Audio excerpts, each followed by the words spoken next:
ذیشان الجوادی صاحب بزرگوں کا ذکر میں بار بار کبھی علامہ نقن صاحب کا، کبھی قبلہ کعبہ ذیشان الجوادی صاحب کا اس لیے کرتا ہوں کہ ممبر حسینی سے جنہوں نے خدمات انجام دی ہیں. صلوات بر محمد و آل محمد، اللہم صلی علی محمد و آل محمد.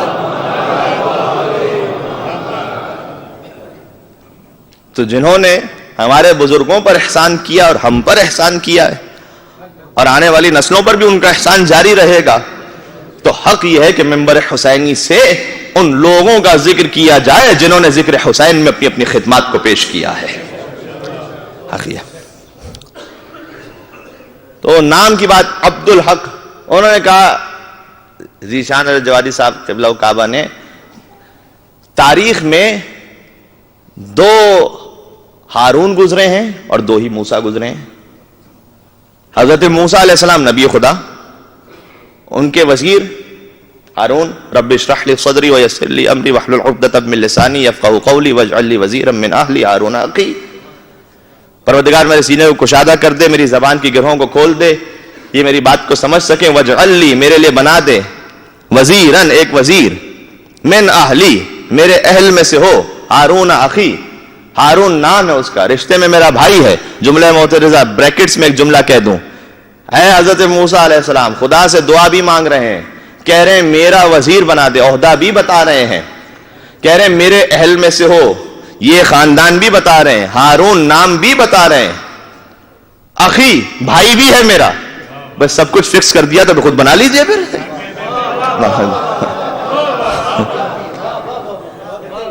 سبھی کچھ خود فکس کر دیا نہیں، سب کچھ پہلے سے طے ہے.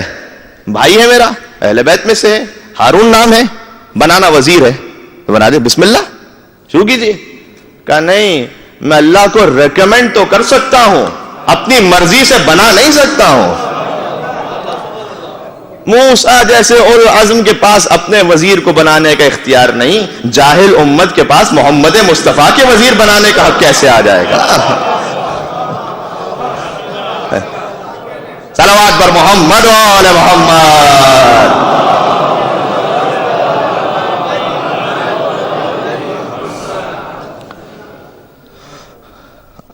اچھا جناب علی، انہوں نے کہا 2 ہارون 2 موسیٰ، ایک حضرت موسیٰ علیہ السلام اولو العزم نبی، اور ایک اور موسیٰ ہمارے 7 امام کا نام ہے. کاظم تو لقب ہے، نام تو موسیٰ ہے.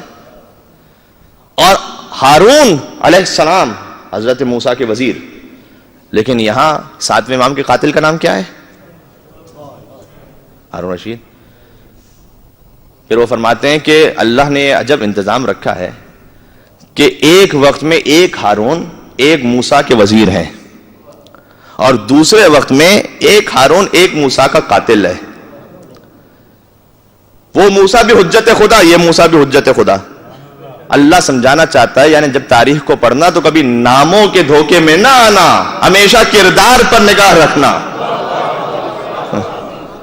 نام بڑے اچھے اچھے ہوں گے، یعنی ان ناموں کا شاید بچوں کو مطلب صحیح طور پر معتصم باللہ، متوکل، متوکل کا پورا متوکل علی اللہ، اللہ پر توکل کرنے والا.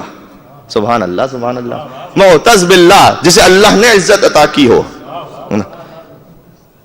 ایسے ناموں پر قربان نہ ہوا جائے تو پھر کیا کیا جائے؟ کردار دیکھ لیجئے. تو مولوی عبدالحق صاحب انہوں نے کہا کہ میں نے اتنے، خود کہہ رہے ہیں، اقرار کر رہے ہیں، انہوں نے کہا میں نے اتنے اہل بیت کے فضائل پڑھے، ہر کتاب میں، ہر راوی سے، ہر واقعے میں مجھے یقین ہو گیا سب جھوٹ ہوگا. کیوں؟ اس لیے کہ رسول اللہ، یہ ان کا جملہ ہے، ہی واز اے بزی مین، مصروف آدمی تھے. بھائی جنگ بھی لڑنی ہے، مسلمانوں کو بھی دیکھنا ہے، حالات بھی سنبھالنے ہیں، حکومت بھی چلانی ہے، اس میں کوئی تک بنتا ہے؟ اتنا مصروف آدمی، کبھی علی کے فضائل، کبھی فاطمہ زہرا کے فضائل، کبھی، یہ کوئی بات ہے؟ انہوں نے یہ دلیل پیش کی. اچھا مثال کے طور پر آج بارش ہو رہی تھی، اسی کی مثال دے دوں. بارش ہوئی، اب اکثریت نے تو دیکھ لیا.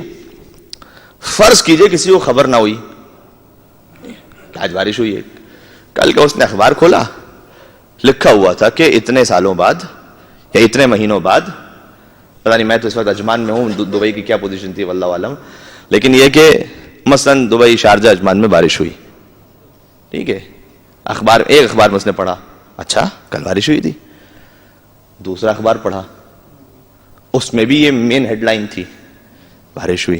ایک اخبار میں پڑھا ہوتا تو ڈاؤٹ ہوتا, نہیں اتنے سالوں بات ہے, یہ کنفرم ہے یا نہیں ہے. دوسرے اخبار میں پڑھا, اچھا ٹھیک ہے بات صحیح لگ رہی ہے. تیسرے میں بھی وہی پڑھا, انٹرنیٹ پہ بھی وہی پڑھا, ریڈیو پہ بھی وہی سنا, ٹی وی بھی وہی سنا. اب کوئی کہے میں نے اتنی مرتبہ سن لیا, صلوات بر محمد و آل محمد.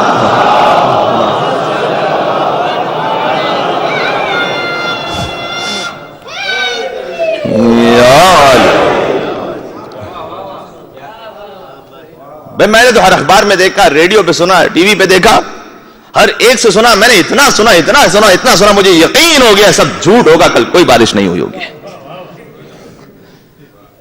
تو بندہ خدا بارش تو ہوئی تھی, آپ باران رحمت سے محروم رہ گئے.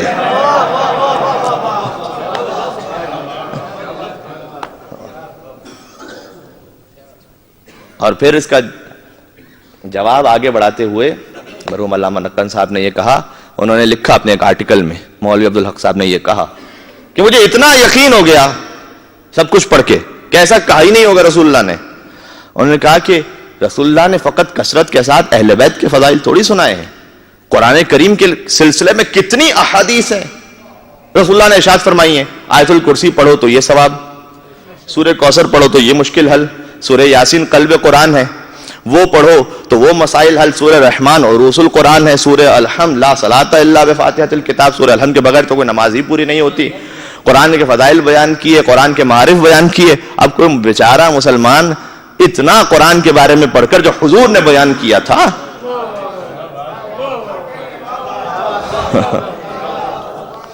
کہ بھائی حضور نے اتنا قرآن کے بارے میں کہا, اتنا قرآن کے بارے میں کہا, میں نے اتنی جگہوں سے پڑھا کہ مجھے یقین ہو گیا. اب آگے میں کہہ نہیں سکتا جملہ, جرأت نہیں مجھ میں.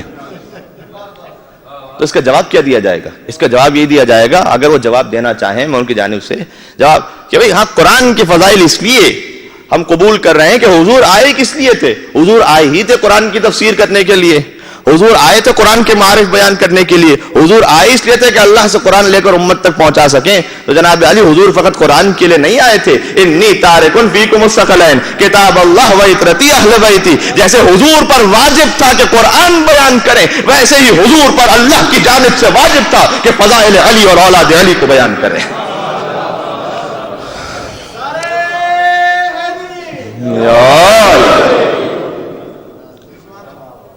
کیوں تھا یہ سوال, کہ کیوں تھا؟ بات یہاں سے ہماری شروع ہوئی آج.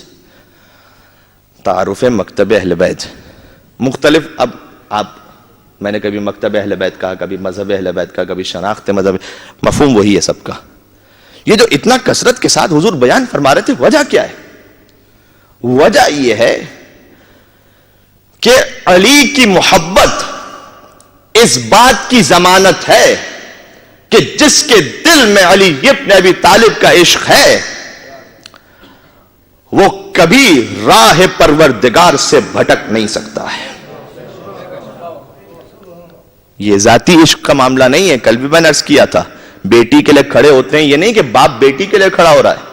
نواسا پشت پر ہے, یہ نہیں کہ نانا انتظار کر رہا ہے کہ نواسا اتر جائے. یہ رسالت امامت کے انتظار میں سجدے میں موجود ہے. بیٹی کے لیے کھڑے ہو رہے ہیں مطلب یہ نہیں ہے کہ باپ بیٹی کے لیے, یہ رسالت عصمت فاطمہ زہرا کے مقام میں بلند ہو رہی ہے. اور ہمارے یہاں یہ ذاتی رشتوں کا داماد ہے کہ اس لیے تعارف کروا رہے ہیں.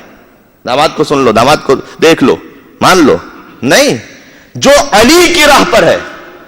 صراط مستقیم ہے کیا؟ اور مسلمانوں کی بڑی کتاب سے گزارش کر دوں بھائی, قرآن میں 2 دعائیں, نماز میں 2 دعائیں ایسی ہیں ہر مسلمان پہ پڑھنا واجب ہے. امیر ہو, غریب ہو, مسافر کی نماز ہو, حاضر کی نماز ہو, کوئی نماز ہو, 2 دعا کے بغیر تو نماز پوری نہیں ہوتی. باقی آپ جتنی دعائیں مانگے وہ مستحب ہے, 2 دعائیں واجب ہیں. پہلی دعا اہدنا الصراط المستقیم. پروردگار, اب اس کے ترجمے میں 72 اور طرح ترجمہ کرتے ہیں, ایک فرقہ اور طرح ترجمہ کرتا ہے اہدنا الصراط المستقیم, ہمیں سیدھی راہ دکھا. جبکہ راستے دیکھنے کے لیے نہیں ہوتے, چلنے کے لیے ہوا کرتے ہیں.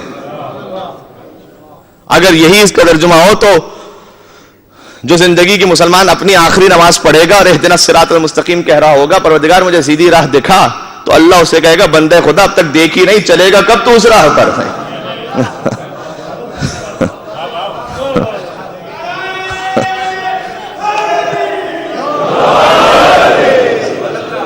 بھائی زندگی کے آخری دن بھی یہ دعا مانگ رہا ہے مجھے سیدھی راہ دکھا دے، تو اب تک دیکھی نہیں تو چلے گا کب اس راہ پر؟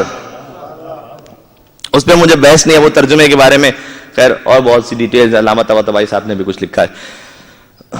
تو یہ دعا مانگنا واجب ہے. دوسری دعا اللہم صلی علی محمد و آل محمد، یہ بھی دعا ہے. اس دعا کے بغیر کسی مسلمان کی نماز ہی پوری نہیں ہوتی. اس دعا کے بارے میں پہلی مجلس میں گزارش کر چکا ہوں، علامہ مودودی کا وہ واقعہ، اس لیے کہ درود وہ عبادت ہے کہ جس میں وحدہ لا شریک بھی اپنے بندوں کے ساتھ شریک ہو جاتا ہے. اللہ نماز نہیں پڑھتا، اللہ روزہ نہیں رکھتا، اللہ زکات نہیں، اگر وہ نماز پڑھنے لگے تو وہ اللہ ہی کہا رہا. نماز تو ہوتی ہے عبادت خالق کی، وہ خود خالق السماوات والارض ہے، خدا نماز نہیں، خدا روزہ نہیں. لیکن درود وہ عبادت ہے لا شریک ہے، لیکن بندوں کے ساتھ اس عبادت میں شریک ہے. بندے بھی درود بھیجے، خالق بھی درود بھیجے. ایک یہ دعا. دوسری دعا اہدنا الصراط المستقیم. بات ہماری کیا ہو رہی ہے کہ کیوں علی کا تعارف کثرت سے کرواتے تھے؟ ذاتی محبت نہیں ہے. اب مسلمانوں کی بہت بڑی کتاب سے گزارش کر رہا ہوں. یہ مسجد نبوی میں مجمع تھا، آیے کریمہ نازل ہوئی، بلکہ پوری سورہ مبارکہ الحمد، سبع من المثانی، قرآن نے کہا ہے سورہ مبارکہ الحمد کو 7 وہ جو تکرار کے ساتھ نازل ہوئی، کیونکہ 7 آیتیں ہیں. تکرار کے ساتھ یعنی مکہ میں الگ نازل ہوئی، مدینہ میں الگ نازل ہوئی. سورہ الحمد 2 مرتبہ نازل ہوئی. تو مدینہ منورہ میں جب نازل ہوئی اور حضور نے ان آیات کی تلاوت فرمائی کہ ابھی جبرائیل آیت لے کر آئے اہدنا الصراط المستقیم، سیدھی راہ دکھا، سیدھی راہ پر ثابت قدم رکھ، تو خلیفۃ المسلمین رضی اللہ تعالیٰ عنہ وہ کھڑے ہو گئے. انہوں نے کہا یا رسول اللہ مجھے بتلائیے گا کون ہے یہ صراط مستقیم. حضور نے ان کی جانب دیکھا، کہا آپ تشریف رکھیے، بیٹھ جائیے. بٹھا دیا. روایت میں وہ دوسری مرتبہ خود بعد بلند ہوئے، کہا یا رسول اللہ میں پوچھنا چاہتا ہوں صراط مستقیم کون ہے؟ کہا اس وقت آپ تشریف رکھیے. بٹھا دیا. تیسری مرتبہ بلند ہوئے، یا رسول اللہ صراط مستقیم کون ہے؟ کہا تشریف رکھیے. چوتھی مرتبہ یا رسول اللہ صراط مستقیم کون ہے؟ تشریف رکھیے. روایت کا جملہ 9 مرتبہ یہ تکرار ہوا. 9 مرتبہ بار بار کھڑے ہو گئے، وہ پوچھتے تھے یا رسول اللہ مجھے بتلائیے صراط مستقیم کون ہے، اور رسول اللہ یہ کہتے تھے آپ تشریف رکھیے، بیٹھ جائیے. 10ویں مرتبہ خود رسول اللہ نے کہا اب سوال کیجئے صراط مستقیم کون ہے. کیوں؟ اس لیے کہ علی مسجد میں داخل ہو چکے تھے. اللہ اکبر.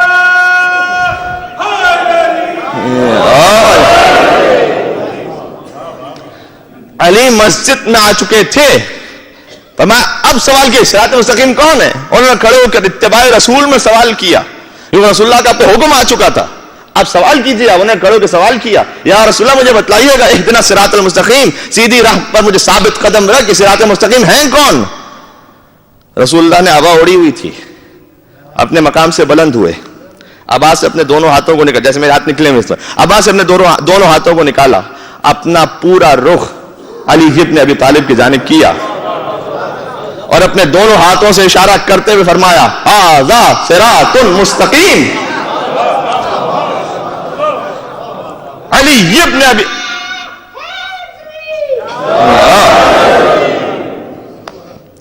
یہ ہے صراط مستقیم جو علی کی راہ پر ہے، در حقیقت وہ خدا کی راہ پر ہے. لہذا تعارف کروا رہے تھے رسول اللہ. اچھا آیے قرآنی سے بھی گزارش کر دوں، یہ اجر رسالت کیا ہے سب جانتے ہیں نا. سورہ مبارکہ شورا کی آیت، ایک آیت سب جانتے ہیں، ایک آیت اور پڑھوں گا جو شاید تھوڑی غیر معروف ہو.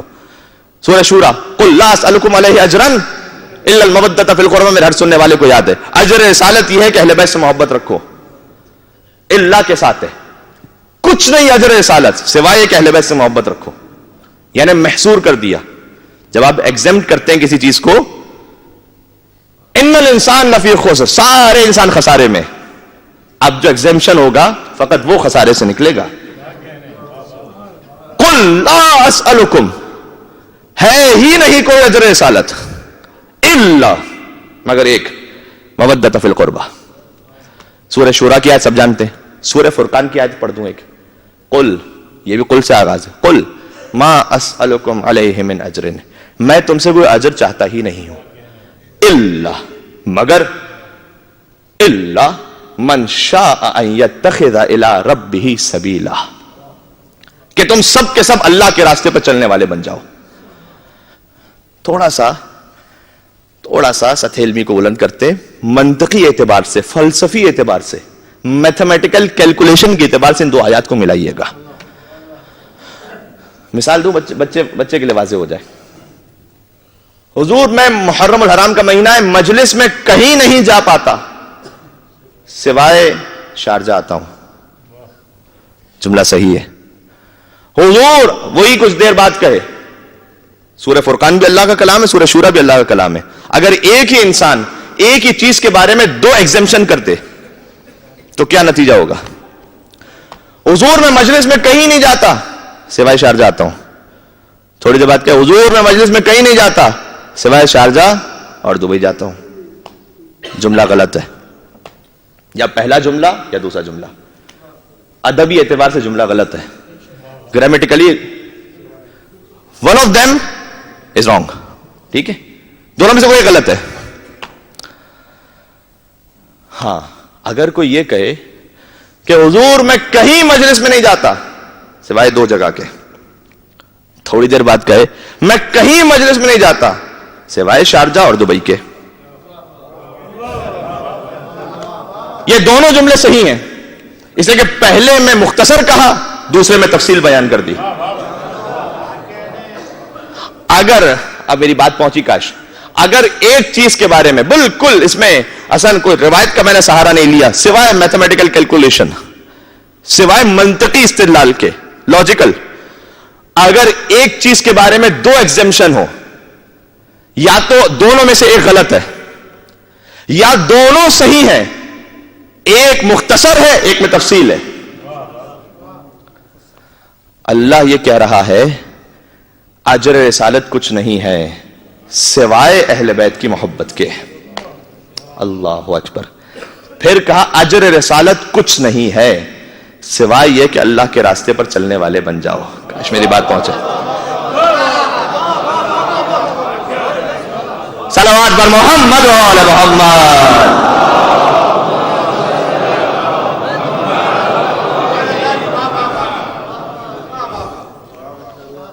بالکل لاجیکلی آگے سے دیکھیے گا, ایک سورہ شورا کی آیت, ایک سورہ فرقان کی آیت. اگر قرآن نہ ہوتا تو ہم ڈاؤٹ کر سکتے تھے پتہ نہیں یہ جملہ صحیح ہے وہ جملہ صحیح, لیکن ذالک الکتاب لا ریب فیہ, یہ وہ کتاب ہے جس میں شک کی کوئی گنجائش ہی نہیں ہے, یعنی ماننا پڑے گا وہ بھی صحیح اور یہ بھی صحیح. بات ایک ہی ہے, اللہ نے الفاظ بدل دیے ہیں. اجر رسالت کچھ نہیں سوائے اہل بیت کی محبت, اجر رسالت کچھ نہیں سوائے اللہ کا راستہ. یعنی اللہ یہ سمجھانا چاہتا ہے دیکھو بات ایک ہی ہے, اہل بیت کی محبت اللہ کے راستے کے بغیر مل نہیں سکتی, اور اللہ کا راستہ علی اور اولاد علی کے بغیر مل نہیں سکتا. یعنی دونوں ایک ہی ہیں. اس کا مطلب یہ ہے کہ کوئی اپنے ذات میں یہ تصور کر رہا ہو میں اللہ کے راستے پر ہوں, علی کی محبت نہ رکھتا ہو, تو اس گمان باطل کو دل سے نکال دے. اس لیے کہ اللہ نے قرآن میں دونوں کو ایک ہی کہا ہے. اگر اللہ کے راستے پر ہوتا تو علی کی محبت ضرور ہوتی, اور اگر کوئی یہ سمجھ رہا ہے کہ میرے دل میں علی ابن ابی طالب کی محبت ہے لیکن اللہ کے راستے پر نہیں ہے, وہ بھی اس گمان کو نکال دے. اس لیے کہ علی کی محبت ہوتی, واقعاً ہوتی, تو اللہ کا راستہ بھی ضرور ہوتا. آج میری بات پہنچے, یہ دونوں ایک ہیں. اچھا یہ سمپل سی بات ہے بہت. دعوت ذو العشیرہ میں جب رسول نے اعلان کیا کہ ایکم یوازرونی, کون میرا وزیر بنے گا, تو وہی اٹھا جو خندق میں اٹھا تھا, بٹھا دیا, پھر وہی اٹھا, پھر بٹھا دیا, پھر وہی اٹھا. کہا تم اے علی میرے بعد میرے خلیفہ میرے وزیر ہو, کیا جملہ ہے مسلمانوں کی تاریخ میں. ابو لہب کھڑا ہو گیا, ابو طالب کو طنز کرتے ہوئے کہا, حضرت ابو طالب علیہ السلام طنز کرتے ہوئے کہا, لو ابو طالب, اب تم پر اپنے بیٹے کی اطاعت بھی واجب ہو گئی. یہ جملہ سب نے سنا ہے نا. یعنی ابو لہب تو سمجھ گیا تھا کہ جو علی ولی اللہ کہے گا, خالی کہنے سے کام نہیں چلے گا. اگر کہنے سے کام چل جاتا ہوتا تو کبھی طنز نہ کرتا. معلوم تھا اسے کہ علی ولی اللہ کا مطلب یہ ہے کہ اب علی کی اطاعت واجب ہو گئی. لہذا ابو طالب سے کہا, لو اپنے بیٹے کی اطاعت واجب ہو گئی. سمپل سی بات تھی, ابو لہب کو سمجھ میں آ گئی. آگے نہیں کہوں گا میں. صلوات بر محمد و آل محمد, اللہم صلی اللہ.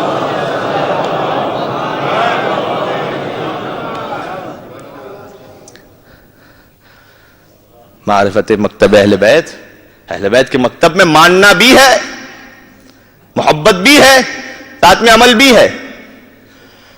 لہذا رسول اللہ نے فرمایا تھا, یا علی مثلک فی الانسان کمثل سورۃ التوحید فی القرآن. اے علی تیری مثال انسانوں میں ویسی ہے جیسے سورہ قل هو اللہ احد کی مثال قرآن میں ہے. کیا مطلب ہے اس کا؟ اس لیے کہ سورہ قل هو اللہ احد ہے 1/3 قرآن کے برابر, 1/3. لہذا سورہ الحمد کے بعد سورہ اخلاص 3 مرتبہ پڑھی جاتی ہے حدیث میں ہمارے پاس. جو 1 مرتبہ سورہ قل هو اللہ احد پڑھ لے اسے 1/3 قرآن پڑھنے کا ثواب مل جاتا ہے. جو 2 مرتبہ پڑھ لے 2/3 مل جاتا ہے. جو 3 مرتبہ پڑھ لے پورے قرآن کی تلاوت کا ثواب مل جاتا ہے. لہذا الحمد کے بعد 3 مرتبہ سورہ اخلاص پڑھی جاتی ہے مرحوم کو بخشنے کے لیے.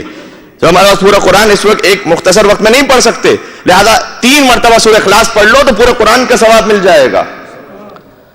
رسول اللہ نے کہا, اے علی تو انسانوں میں ویسا ہی ہے, تو انسانوں میں ویسا ہی ہے جیسے سورہ توحید ہے قرآن میں. یعنی علی کی محبت کا بھی یہی معاملہ ہے, 1/3. رسول اللہ نے بیان کیا, اے علی جو دل میں تیری محبت رکھتا ہو وہ 1/3 محبت پوری ہو گئی. جو عمل سے اس کا اظہار کر دے 2/3 محبت پوری ہو گئی. جو زبان سے یا علی کہہ دے پوری محبت مکمل ہو گئی. یا علی,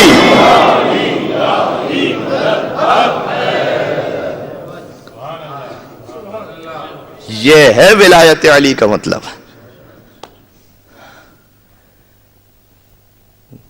یا علی کا نعرہ لگانے والا اور نماز قضا کر دینے والا, اس کا مطلب یہ ہے کہ وہ نعرے کسی اور پارٹی میں لگا گیا, ووٹ کسی اور پارٹی کو دے گیا. اس سے آسان مثال نہیں دے سکتا تھا میں. نعرہ تم نے کہیں اور لگایا تھا, ووٹ کسی اور کو ڈال.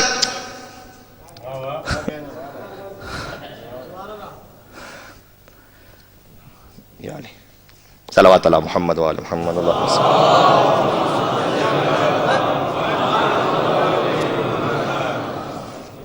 ایک طرح کا سگنل بھی تھا, مولانا پسینہ بہت آ رہا ہے, اب گفتگو ختم کر دیں. 2 دن سے میری گفتگو 1.25 گھنٹہ 1 گھنٹہ 20 منٹ جا رہی ہے. میں نے اپنے اوپر پابندی لگائی. کل مجلس کے بعد جب باہر نکلا تو ایک مومن نے تبصرہ فرما دیا, انہیں نہیں پتا تھا کہ میں ان کی پشت مبارک کے پیچھے موجود تھا, کہ مولانا 1 گھنٹہ 20 منٹ کی پڑھ رہے ہیں, سمجھا دو ورنہ 1 گھنٹہ 25 منٹ کی ہو جائے گی, اگلے دن 1.5 گھنٹہ ہو جائے گی.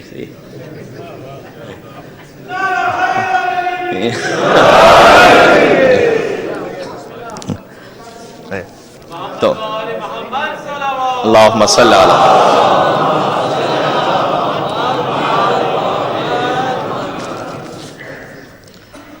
بس آخری جملہ بات مکمل کر دوں, گھڑی کی سوئیاں بہت تیز جا رہی ہیں. مجھے آج پوری کوشش ہے کہ میں وقت کے اندر بات ختم کروں, اور اگر دل ہو آپ کا تو میں کمپنسیٹ بھی کر سکتا ہوں. 20 منٹ زیادہ پڑی تھی, 20 منٹ کم بھی پڑھ سکتا ہوں. صحیح, کیونکہ کراچی میں ایک امام بارگاہ, نام نہیں لوں گا یہاں پر, ایک امام بارگاہ ایسی ہے کہ جہاں پر شب جمعہ کی مجلس 15 منٹ ہوتی ہے اور میں 14.5 منٹ میں ختم کر دیتا ہوں اسے. صحیح, تو الحمدللہ رب العالمین. اچھا, علی ابن ابی طالب کا ذکر ہی ایسا ہے قرآن کریم کے ذکر کی طرح. قرآن کریم سمیٹنا چاہیں استاد محسن قراتی, استاد محسن قراتی بڑے مفسر ہیں قرآن کے. انہوں نے تہران یونیورسٹی میں نماز پڑھاتے ہیں, تو انہوں نے منتظمین سے جب انہوں نے کہا کہ بلکہ منتظمین نے ان سے کہا کہ ہم چاہتے ہیں کہ آپ بین الصلاتین، ظہر اثر کے درمیان قرآن کی تفسیر کچھ بیان کیجیے. انہوں نے کہا کتنی دیر کی؟ 1 گھنٹے کی یا آدھے گھنٹے کی یا 15 منٹ کی یا 5 منٹ کی یا 1 منٹ کی؟ تو انہوں نے کہا جیسے میں نے کہا نا 1 منٹ قرآن کی تفسیر، تو سب نے کہا لگایا، کہا قبلہ کیا بات کر دی آپ نے، 1 منٹ میں کیسے ہو سکتا ہے وہ قرآن کی کسی ایک آیت ایک لفظ پہ بھی 1 منٹ؟ یہ تو ممکن ہی نہیں ہے. انہوں نے کہا کیوں ممکن نہیں ہے؟ یہی تو قرآن کا معجزہ ہے، یہی تو قرآن کا معجزہ ہے. انہوں نے کہا 1 منٹ میں ہو سکتی ہے تفسیر؟ کہاں. سنو بسم اللہ الرحمن الرحیم. انسان کی زندگی کا سب سے اہم حصہ یہ ہے کہ وہ بات کیسے کرے، کلام کیسے کرے، زندگی کا بڑا اہم حصہ ہے. اللہ نے قرآن میں 6 مقامات پر کہا کیسے بات کیا کرو. قولا کریما، قولا معروفا، قولا سدیدا، قولا لینا، قولا حکیما. اللہ نے کہا، چھٹا یاد ہے میں ذہن میں گزارش کروں گا. انہوں نے کہا اللہ نے کہا ہے قرآن کریم میں کیسے بات کیا کرو. قولا کریما، کریمانہ انداز سے بات کیا کرو. قولا لینا، نرمی کے ساتھ بات کیا کرو. قولا معروفا، اچھائی والی بات کیا کرو. قولا سدیدا، جو بولا کرو سچ بولا کرو. قولا حکیمہ، حکمت کے ساتھ بات کیا کرو. انہوں نے 6 اس طرح سے بیان فرمائی کہ کیسے بات کرو. قرآن نے بیان کر دیا. صدق اللہ العلی العظیم. 1 منٹ میں تفسیر قرآن پوری ہو گئی. تو قرآن کو سمیٹنا چاہیں 1 منٹ میں تفسیر بیان ہو جائے، اور پھیلانا چاہیں تو علی ابن ابی طالب نے کہا لو شئت ان اوقر 70 بعیرا فی تفسیر ام القرآن لفعلت. اگر چاہوں تو 70 اونٹوں کی پشتوں کو سورہ مبارک الحمد کی تفسیر سے بھر دوں.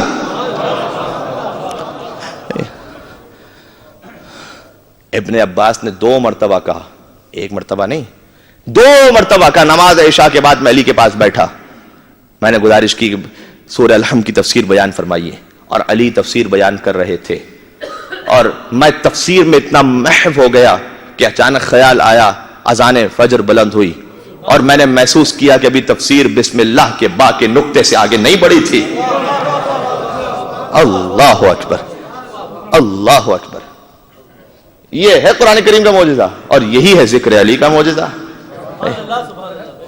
مختصر کرنا چاہیں اور پھیلانا چاہیں تو بس بات ختم کر دوں اب کہ یہ ہے اہل بیت اطہار کی ولایت، جسے ماننا اس کا مطلب یہ ہے کہ 1/3 دل میں محبت ہے، 1/3 محبت، زبان سے اظہار کر لیا 2/3.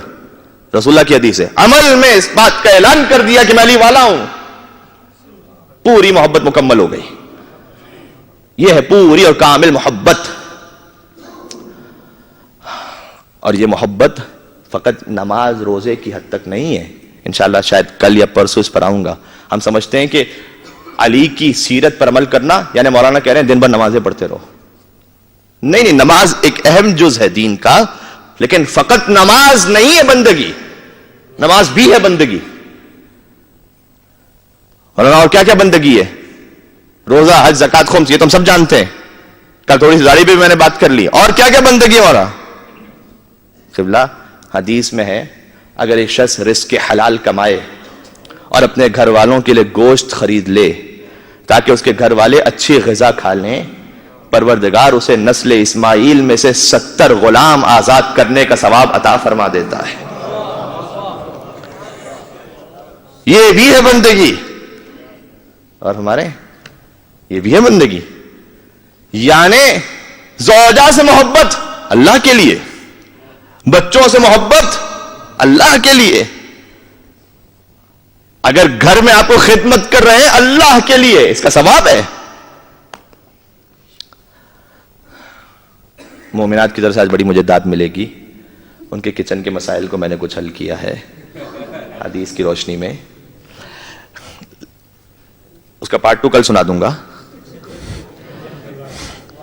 اسلام میں کوئی حق ایسا نہیں ہے کہ جس کے مقابلے میں کوئی فرض موجود نہ ہو، اور کوئی فرض ایسا نہیں رکھا کہ جس کے مد مقابل کوئی حق نہ رکھا ہو اسلام نے. لہذا دونوں چیزیں ساتھ ساتھ ہیں. مرد کے لیے کا مستحب ہے رزق حلال کماؤ. الکاسب حبیب اللہ، رزق حلال کمانے والا اللہ کا دوست ہے.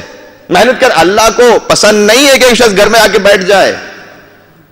کام چوری، سستی، کاہلی. رسول اللہ مزدور کے ہاتھ چوما کرتے تھے. اللہ اکبر. ہم جیسے ہم نہیں، میں اپنی بات کروں خالی، میں مجھ جیسا ایک بہت چھوٹا سا ذاکر امام حسین، جب مجلس پڑھ کے اترتے ہیں بہت سے مومن کی خواہش ہوتی ہے ہاتھ چومنے لگتے ہیں. میں بہت کوشش کرتا ہوں کہ اس طرح نہ ہونے پائے، لیکن بہرحال کچھ مومنین بوسہ لے لیتے ہیں ہاتھ کا. کیوں؟ یہ میں اس بات پہ بہت شیور ہوں، ذاکر کا احترام نہیں ہے، یہ ذکر کا احترام ہے. ذاکر کی حیثیت نہیں ہے، یہ اس ذکر کی حیثیت ہے جو ذاکر کی زبان سے جاری ہو رہا ہے. میر انیس نے کہا تھا، قطرے کو ایسے وہ سمندر سے ملا دیتے ہیں، اپنے ذاکر کو وہ منبر پہ بٹھا دیتے ہیں. اللہ اکبر. حسین علیہ السلام سمندر ہے، کرم کا سمندر، سخاوت کا سمندر، تقوی کا سمندر. حسین اپنے ذاکر کو جو ایک قطرہ ہے، کوئی حیثیت نہیں اس کی، اس قطرے کو ایسے سمندر سے ملاتے ہیں کہ اسے منبر پہ آ کے بٹھا دیتے ہیں. آپ بھی ایک ایک قطرے کی طرح ہیں، آپ سمندر میں ایسے ملتے ہیں کہ آپ فرش اعضاء پہ آ کے بیٹھ جاتے ہیں. تعلق تھا جو شہر علم میں اور علم کے در میں، وہی ہے ربط اب شبیر و عباس دلاور میں. اور کہیں بھی دفن کر دو کربلا میں خاک پہنچے گی کہ میں قطرہ ہوں بالآخر مجھ کو ملنا ہے سمندر میں. اللہ اکبر، اللہ اکبر. لہذا میں کیا بات کر رہا تھا؟ رسول اللہ ہاتھ چوما کرتے تھے مزدور کے. یہ بات کیوں چھیڑی میں نے؟ ایک عام چھوٹا سا بہت ذاکر امام حسین علیہ السلام، انہوں نے کرم کیا بس کہ جو کچھ زبان پر انہوں نے جاری کروایا وہ میں نے آپ کو سنا دیا، بس اس سے زیادہ کچھ نہیں. میں لوگ چاہتے ہیں کہ ہاتھ چوم لیں. اچھا کوئی بہت بڑے عالم آ جائیں تو میں خود چاہوں گا کہ میں ان کا ہاتھ چوم لوں.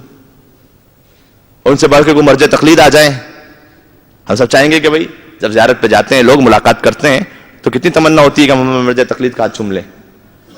اچھا خود امام وقت تشریف لے آئیں.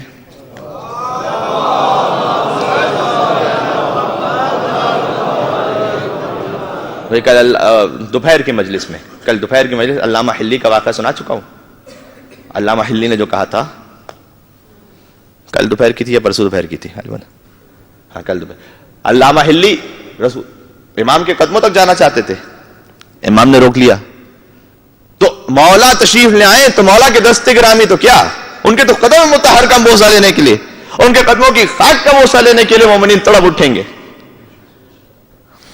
اچھا رسول اللہ تو کیا علی نہیں چاہتے ہوں گے کہ میں رسول اللہ کے ہاتھوں کا بوسہ لوں؟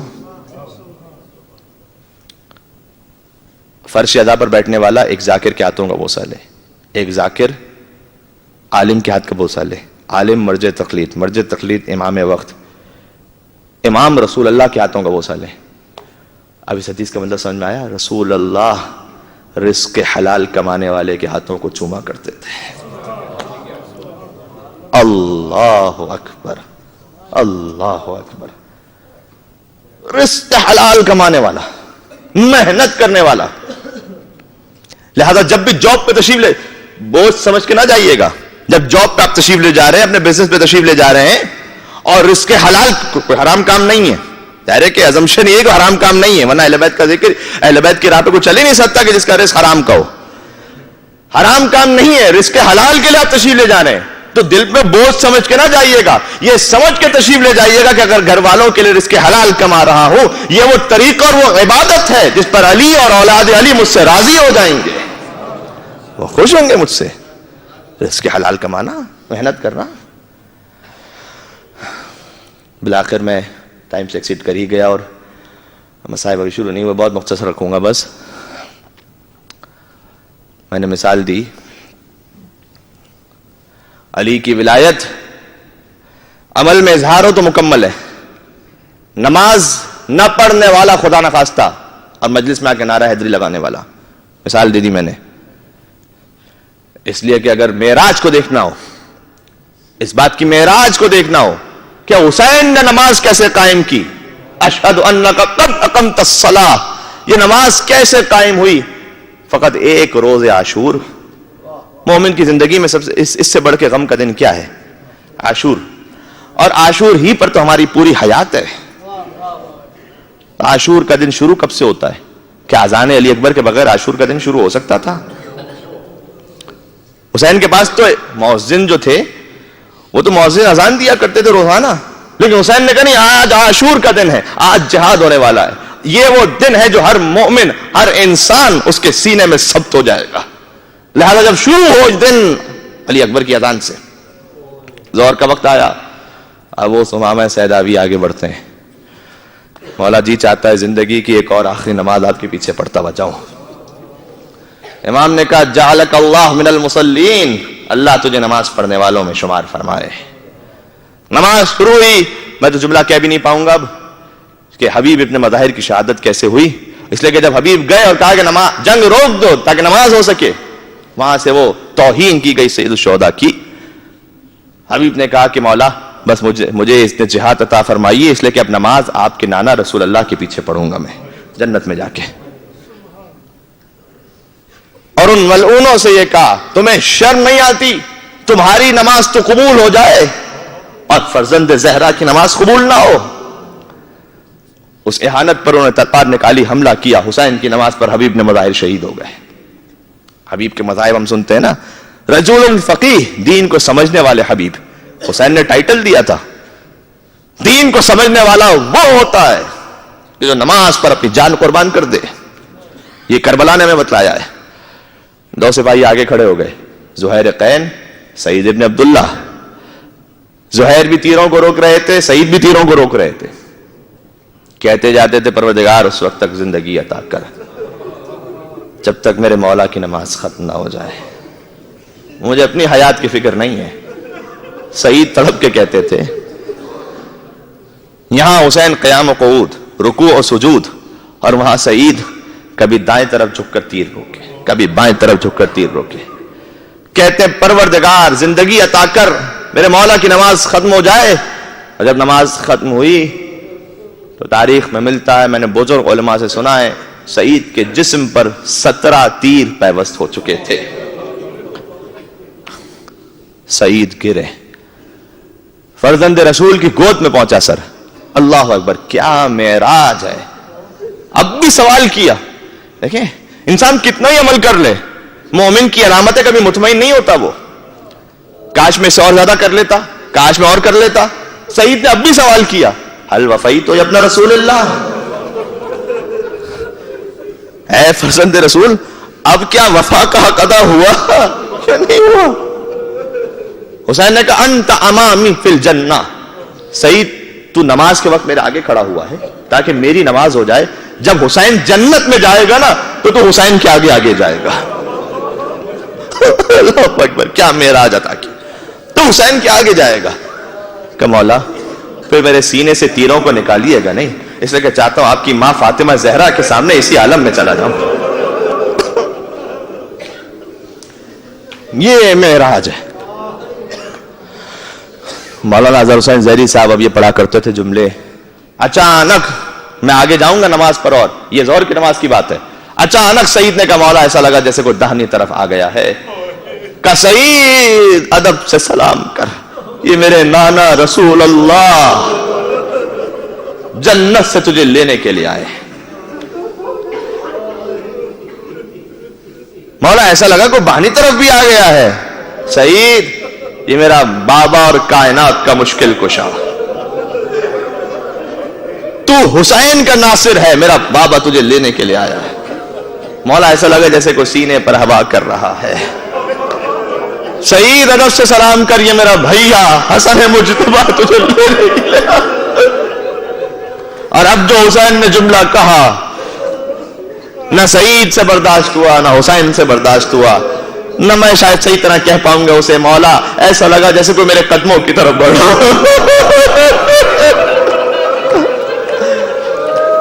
حسین نے سعید کے سر زمین پر رکھ دیا، سعید جلدی سے پیروں کو سمیٹ، یہ میری ماں فاطمہ زہرا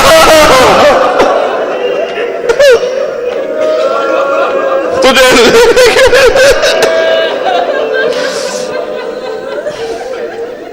ظہر حسین کے ساتھ نے ایسے پڑھی۔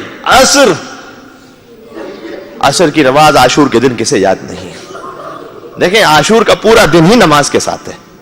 اذان علی اکبر، ظہر پر سعید کی شہادت، حبیب کی شہادت، عصر حسین کی شہادت، سجدہ آخر جوش ملی آبادی مانا کہ نماز علوی کی خاطر خورشید سر شام پلٹ آیا تھا، لیکن اللہ رے شبیر تیرے ایک سجدے کی کشش جاتا ہوا اسلام پلٹ آیا تھا۔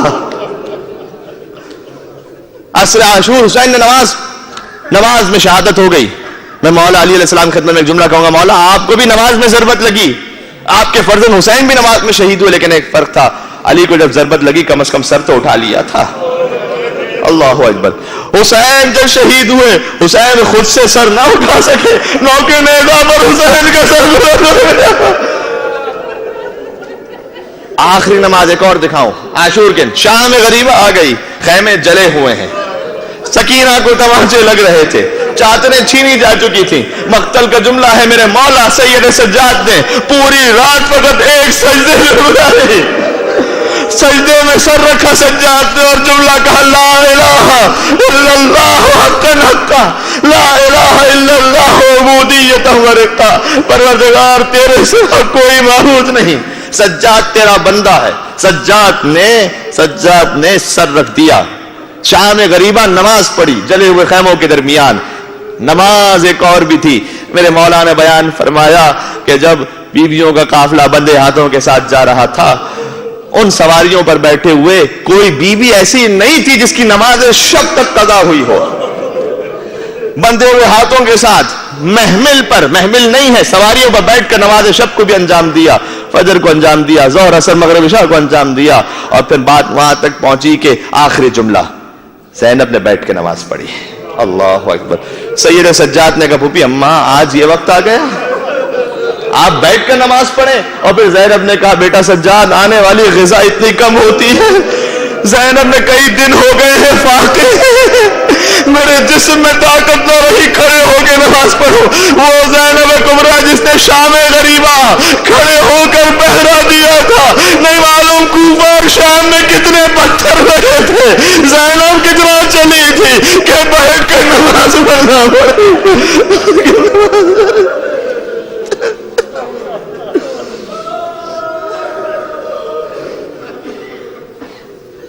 صلی اللہ علیہ